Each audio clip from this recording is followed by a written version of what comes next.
फेरिबा खबर को आज समूह छुट्टी गले जोगाण सहायक राज्य में बाधाप्राप्त हो पारे पीडीएस सामग्री बंटन राज्यर अधा हिताधिकारी पीडीएस सामग्री हैरान हो पारती राज्य में 21 जिले में प्राय 3500 रु अधिक पंचायत में कार्यरत जोगाण सहायक स्थायी नियुक्ति दाबी नहीं आज 14 तारीख पर्यंत समूह छुट्टी रे जहाँफल जोगाण सहायक नियुक्त होता पंचायत में पीडीएस सामग्री बंटन पूरा ठप हो बारंबार सरकार को अवगत करते दाबी प्रति कर्णपात करुन आंदोलन को ओह्लाई ओडिशा राज्य जोगाण सहायक संघ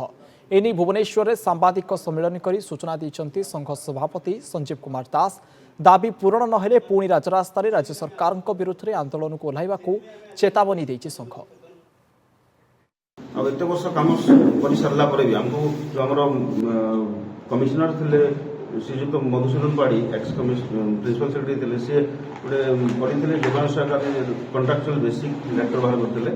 ऑल जोगाण सहायक इक्वाल टू जीआरएस कही लिखाई किंतु वर्तमान से जीआरएस मैंने प्रमोशन होगी एडीओ हो सारे राज्य सरकार से पूरा स्थायी हो सारे बर्तमान आमर किसी